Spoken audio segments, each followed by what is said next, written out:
The grimy back streets in Elephant and Castle in South London during the Victorian times were definitely not a desirable place to be.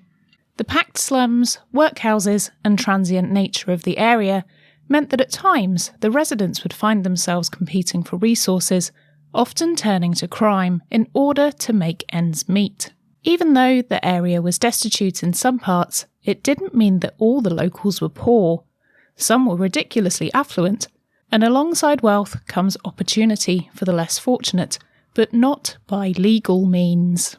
Much like sparrows seek out humans to steal their fallen crumbs, one particular gang began to see the potential in blending in with a non-threatening presence, being able to carry out deeds no one would expect of them, building a criminal empire right under the noses of those who would never suspect them, and doing it so successfully that it lasted for over 80 years. Today, on Macabre London, we uncover the story of the 40 Elephant Gang.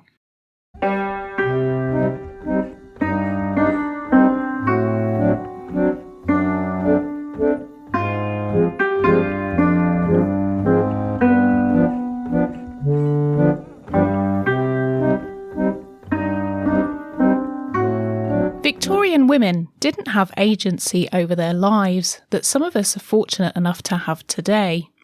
For most Victorian women, they had just one path in life that they were meant to follow: get married and have children.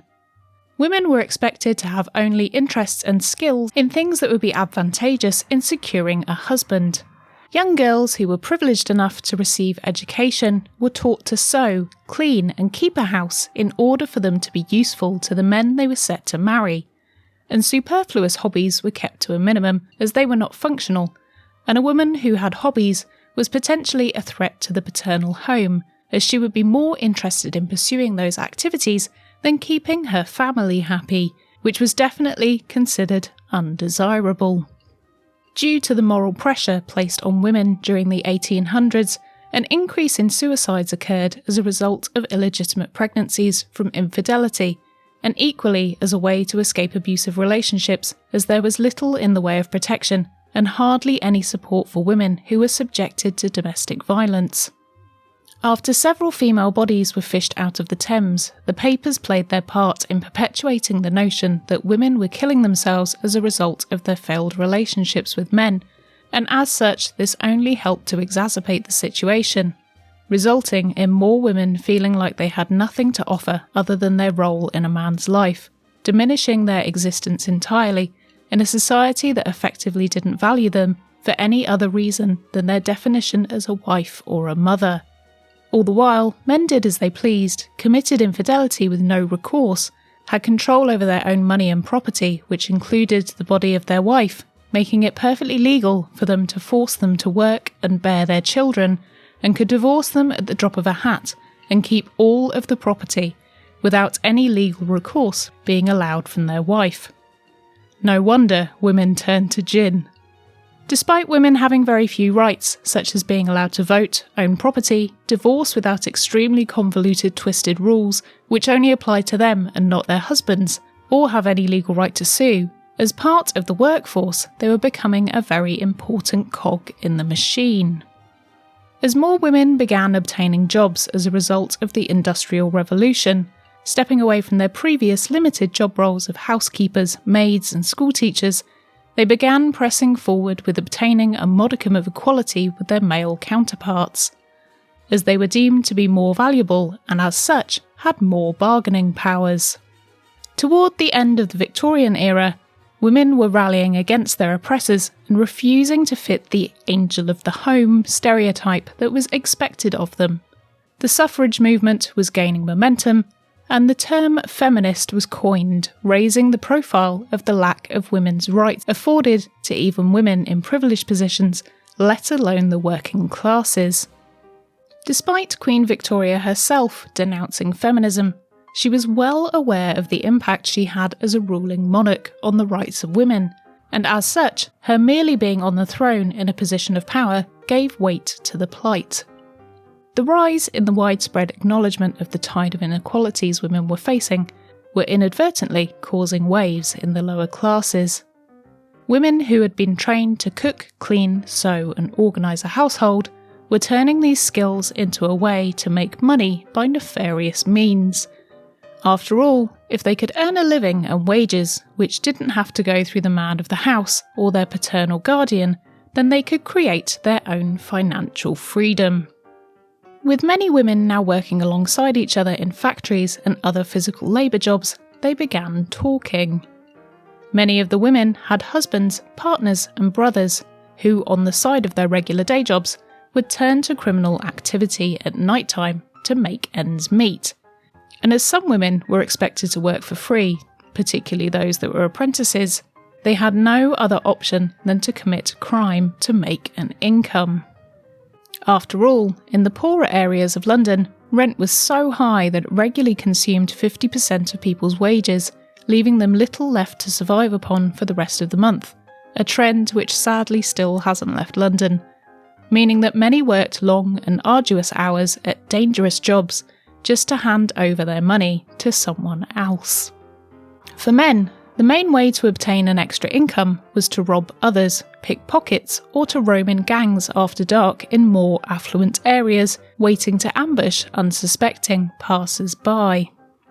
For women, using violence was sometimes an option, but for many, they would commit crimes using deception. Gangs began forming all across London and started honing their crimes. Instead of carrying out just the usual beat-em-up robberies, they executed well-thought-out scams, heists and extortions. In these organised boroughs, gangs of men would form protection rackets, sell stolen goods, and band together to extort money from wealthy business owners, and with many more people involved, the perpetrators were harder to catch. With the police force relatively newly established, and with officers also regularly being poorly paid, they were easily bribed, and as such, the gangs began to blossom into something which became an elite operation. Two gangs that operated seamlessly alongside each other were the Elephant and Castle Gang, a group of a large number of men from that area, and also the all-female gang, the 40 Elephants. As territories were fiercely protected, gangs gave themselves names which were associated with their respective areas, in order that people knew exactly where they were from and where to be wary of. The gang name also sometimes deviated to the 40 Thieves, as per the folktale of Ali Baba and his 40 Thieves. But equally, the pantomime of the same name had a run in Elephant and Castle in 1898, so it could have well been pilfered from the marquees outside the theatre which would have advertised the show. Even though the name may have been changeable, one thing was for certain: the angels of the home were now falling into crime and becoming definitely less saintly. An iteration of the 40 Elephants started in the late 1700s, and as such, the years of experience was being handed down through the generations, and come the late 1800s, the gang were really starting to kick into gear, working like a well-oiled machine.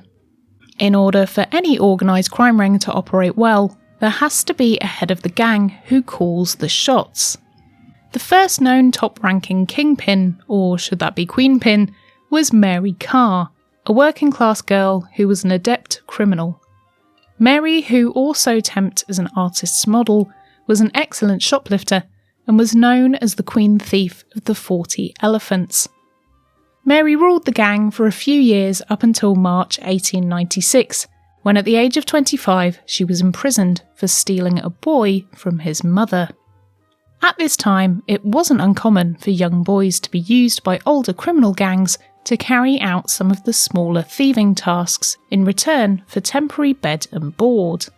A welcoming prospect which would provide respite from sleeping in gutters or packed together inside empty barrels. A practice which homeless children were often forced to do, as there was nowhere else for them to go, and unfortunately, many of them died from exposure in the process. Mary protested her innocence and said that she was just asked to look after the boy by his drunk mother, who had never returned for him. But the mother disagreed, and as a result, Mary found herself sentenced to 3 years hard labour, and as such, her time as the Queen was facing a hiatus. The gang continued to rumble on during Mary's imprisonment and was still successful, but it wasn't until 16 years later and after Mary's abdication that it would really hit its stride, when a new queen thief rose to the throne. With the rise of commercialism as a result of the Industrial Revolution, shops were now becoming stocked with items which were less functional and more expensive. Luckily for those looking to pocket goods, the items were more readily on display and easy to get a 5-finger discount upon, and with shops now displaying items in windows, these worked like an advertisement of exactly what could be stolen. The all-male Elephant and Castle gang had begun carrying out smash-and-grab heists on shops and jewellers, making off with considerable amounts of items which would turn a reasonable profit when resold. However, with this forceful technique, there was no way of doing it quietly, and as such, every robbery would result in the police being summoned and the perpetrators having to be nimble on their feet so as to not get caught. The 40 Elephants saw the attention these smash-and-grab heists garnered, and they wanted in on the loot, but they knew they could be far more stealthy in their approach. With the first purpose-built department store being opened in London in 1877, these huge stores caught on and spread across the West End, lining Regent Street and Oxford Street, and each borough had at least one of these grandiose parlours of regulated extravagance on its high street. Department stores were created and marketed specifically for women. The expectations placed upon middle-class ladies were to be constantly suitably dressed for the many social gatherings they would have to attend, meaning that many different outfits were required to make sure they didn't make a fashion faux pas. In order to make sure women spent their money, these shops were designed to be easy to navigate, open plan and clearly laid out, with compartmentalised divisions between areas. This made the shopping experience incredibly enjoyable and made it a desirable activity for women to carry out, and it was finally something which was theirs alone to do. The rise of the department store, however, did have a negative effect on women. Despite the social anxieties that were created to keep up with the now faster changing fashions of the day, the larger stores could sell items at a much cheaper rate, which put many independent seamstresses out of business. This led to very talented women having to take jobs in the very stores that had stolen their livelihoods. The working conditions in the department stores were terrible. Women were made to work incredibly long shifts, often starting at 7 a.m. when the stores would open, working through till 11 p.m. when they closed. Many stores had strict rules for their staff and would dock their pay if they didn't adhere to them. Seats were not permitted for the workers, and they were forced to stand for 16 hours a day. But there were many lounging areas for the customers, as stores wanted to increase the amount of time women spent inside them. Some stores were even built with bedrooms above them, meaning staff lived in the shop, and the premises were often not heated, poorly maintained, and they literally had nothing else to do, working for 6 out of 7 days a week. This obviously started to breed contempt within the shop girls, who would help themselves to items to sell on in the hope that they could earn some extra cash. With the stores now being far larger conglomerates, the sense of stealing from a direct victim was removed, and with it, so was the sense of guilt.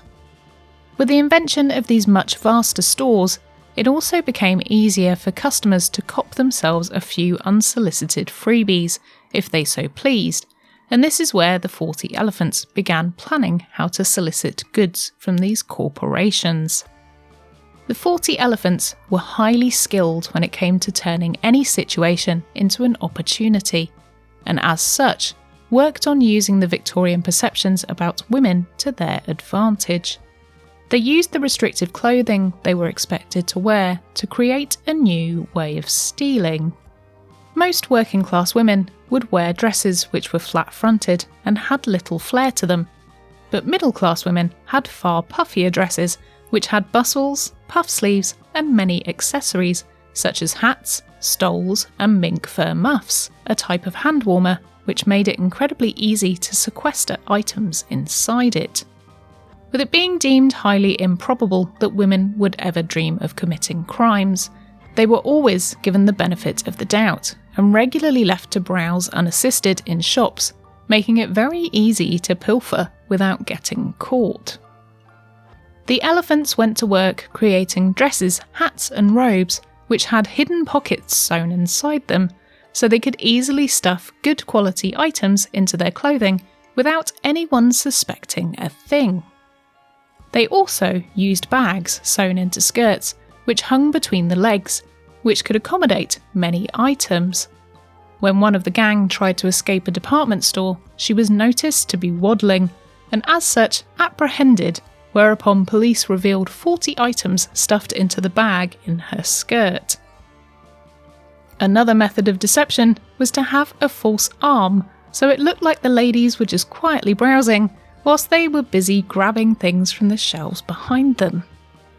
In a time before the handbag was popular, and pockets were just not something women had as they never carried their own money, instead charging items back to their husbands' accounts or setting up invoices to be paid at a later date, the crime was a perfect one and incredibly easy to get away with.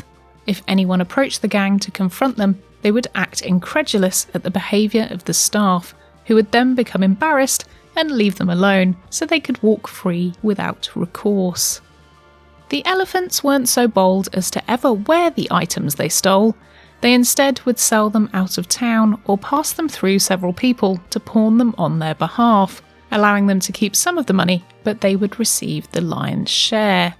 They also used the newly created public transport network to easily distribute their wares around town and to also be used as an easy means to escape.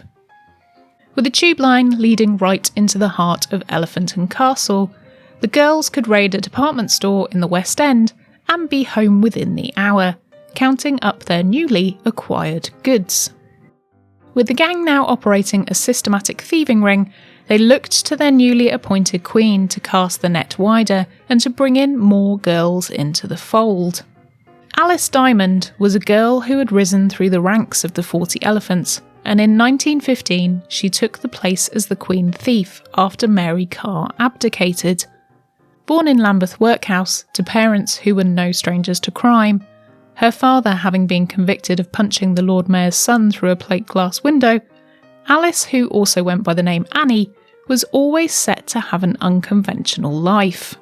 She began stealing as part of the gang and wound up with a few minor convictions for theft, one in particular when she was caught stealing chocolate in 1912, but she was always pretty wily and good at evading capture, knowing the local streets like the back of her hand and having many places to hide out.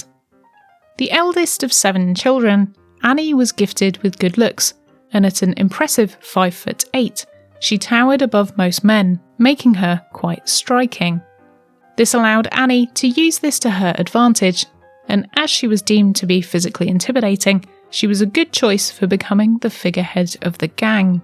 Pretty enough to be charming and distracting to her male counterparts, but tall enough that you wouldn't want to mess with her. Annie proceeded to keep things in the family and looked after her own, with her sister Louisa joining the 40s, and her brother joining the closely linked but all-male Elephant and Castle gang. With the gang growing in numbers, with over 70 known members, but more than likely many more spilling out across the West End, the grip they held on London was enormous. Their tactics for quietly and discreetly raiding stores was now becoming an elite operation. Many girls would dress up in their finery that they'd bought with the proceeds of their other looting trips and band together to take a store each. By taking several department stores at the same time, they knew the stretched police force would not be able to catch all of them as they scattered back into the back streets of West London. Quite handily, a few department stores, such as the famous Harrods in Knightsbridge, had a tube stop right outside its doors, making it the perfect and fast getaway for the gang and their goods. In order to overwhelm the staff inside the store, that's if they didn't already know the shop girls working who would be in on the scheme, they would appoint a few girls to ask many questions of the assistant, which would lead them away from the area they wanted to steal from. The girls would practice putting on the posh with each other, so they knew that by the time they got to the store, they had no chance of being detected. Once the store assistant was safely out of the way, the gang would systematically strip the store of its most valuable items, which would readily be available to get their hands on, and pocket them in the specially made clothing, before simply saying goodbye and leaving, or if anyone raised suspicion, they would hitch up their skirts and run. They knew there was the chance that they could be caught, and if this did happen, the gang kept a pot of money, which allowed for bail payments. After all, if the gang could get one of their sisters out of the prison, allowing them to not face a sentence, they could get back on the rob pretty quickly and continue to earn money. The profits from the goods were pooled and then distributed amongst the girls. This was fairly democratic, and even though some members would have received more than the lion's share, they did keep funds behind to look after the girls. With their successes soon preceding them, they began to be easily recognised in London, and the department stores were soon spotting them as soon as they started to gather outside, prepping for the raid, making it very difficult for them to continue their practices. As supplements to their regular shoplifting, the gang started scams, which were quick and effective, resulting in a reasonable amount of items or money being sequestered from unsuspecting victims. One such scam was to secure a maid's job at a rich household and secure false references so the girl would be trusted to be on her own in the house. Once the house owners had then gone to work or away on a trip, they would then call in the gang and strip the house of its goods. Another scam was to entrap wealthy men, encouraging them to leave behind evidence of their cheating ways, such as taking clothing, love letters, and other traceable trinkets, then blackmailing them for their wanton acts. This proved very useful when the girls found themselves arrested and not able to receive bail, as they had a habit of doing this to judges and other officials. The look on the men's faces when they walked into court to face trial must have been a picture. Understandably, the women often got off scot-free. With the bigger stealing opportunities becoming too risky in London, the gang began to think about what they could do next. Not being ones to get stuck in a rut, Annie, the Queen, and her second-in-command, Maggie Hill, decided to come up with a new plan of theft. Maggie, who was considered the most violent and unhinged member of the gang, had been trialling a new opportunistic way of stealing, which she thought might catch on. Walking up to a jeweller's shop, she went inside, and when none of the staff recognised her, she asked to see a diamond ring. The shop clerk diligently obliged, placing the tray of rings on the countertop for her to peruse. As soon as the tray hit the countertop, she snatched it and ran, but unfortunately, as she was making her getaway, she ran headfirst into a policeman, who arrested her, and she ended up with a short stay in prison. Whilst this was indeed an incredibly profitable way to do things, it did have a much higher chance of getting caught, and with Maggie having been detained, Annie had to come up with a much more subtle way of doing things. Both Annie and Maggie were known for being quite intimidating, and with 2 newly acquired diamond rings attached to her fingers, Annie was said to give an incredibly strong left hook. Knowing they could handle themselves, as could a lot of the girls in the gang, the crimes started to become tinged with more violence, and the reputation of the gang as untouchable began to grow. With the backup of the male gangs of London, they were now incredibly fearsome, and whilst they didn't actively seek to murder people, they were known for carrying straight razors upon their person, and they weren't afraid to use them. Anyone who was disloyal to the gang would be subject to a beating, and it wasn't an uncommon occurrence for the girls to fiercely protect their patch, subjecting any trespassers on their turf who thought they could steal from their shops a meeting with a metal bar. If the less skilled thieves started to work on their patch, and as such got caught, the gang could be subjected to stricter security measures at stores, which was something they weren't wanting to incur. As another method of protecting the gang, Annie made sure that the girls only had relationships with pre-vetted suitors, and no members were allowed relationships with people who weren't in the criminal underworld, or at least in some way affiliated with it, in fears that the gang could easily be sold out to the police. This also meant that the gang could use the men to their advantage and pull them in for tasks that they were apparently more well suited to than the female members, such as driving getaway vehicles. Annie thought about how they could use the latest modern advancement of the motorcar to their advantage. Drawing out a highly detailed plan, they worked out where many wealthy households were situated on the outskirts of London and beyond, and would proceed to prowl the country, carrying out burglaries on the country's hottest properties. With the girls trying out the technique of getaway vehicles on a few department stores beforehand, they rocked up in limousines, usually driven by a member of the Elephant and Castle gang, waltzed into the store, stole enough items, and then made a dash for it, getting away easily and with no police able to catch them. With the First World War having now happened, the demand for some items had skyrocketed due to their scarceness. Silk fabric and fur coats were two of these items, which could easily be thrown into the boot of a car to be moved around the country and sold elsewhere. Even though cars had number plates, they were easily changed or removed and replaced later, making it very easy to make a getaway without being traced. The gang started combining their shoplifting with the rural robberies, and to avoid detection began changing their appearance.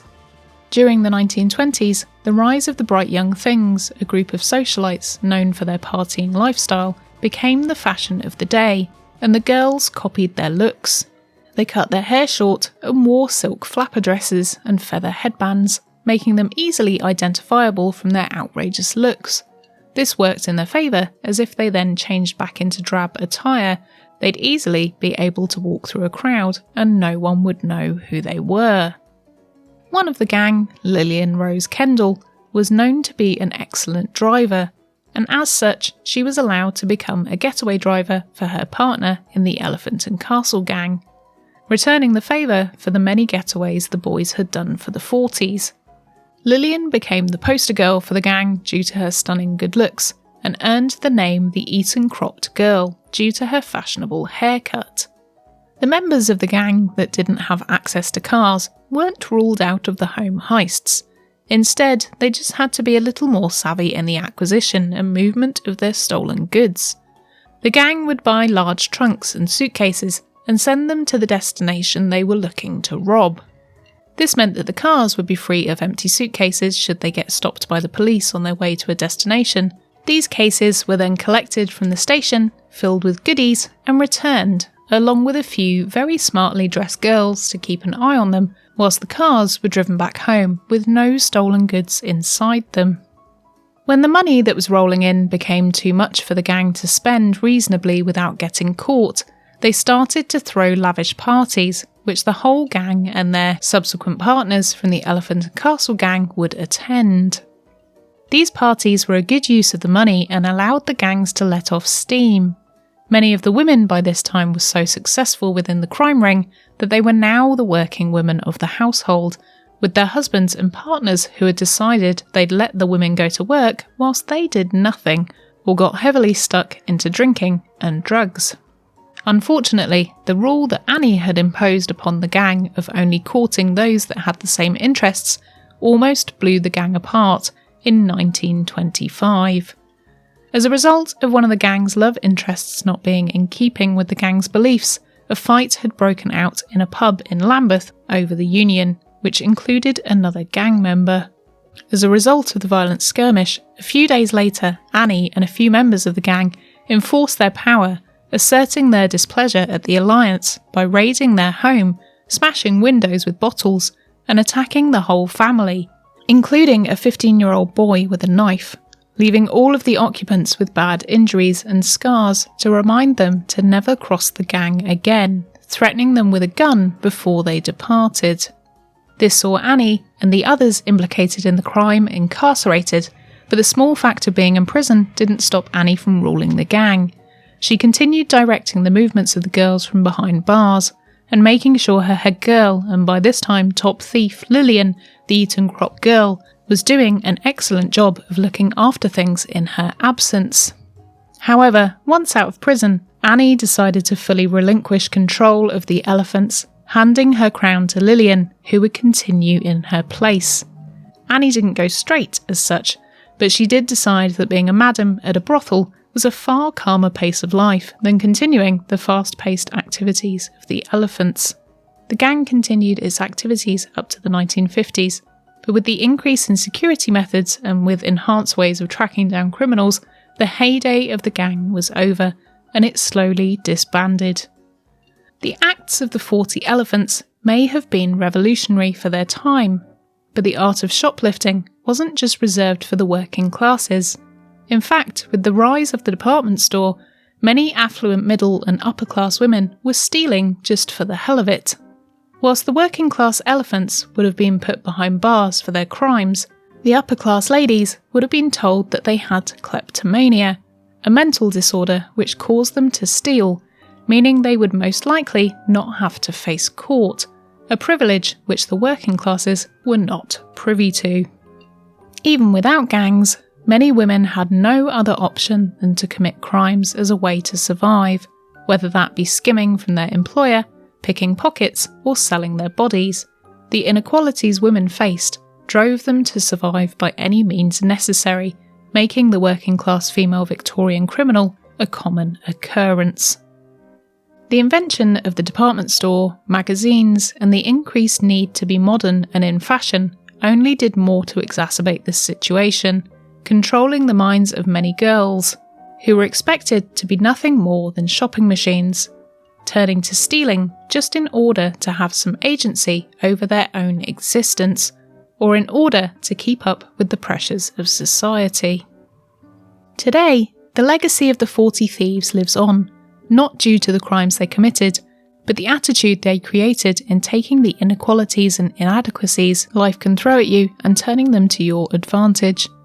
In turn, these women may have been on the wrong side of the law, but they were always on the right side of reclaiming their own destiny and forging their own paths in life. A thoroughly modern attitude for an incredibly repressed time.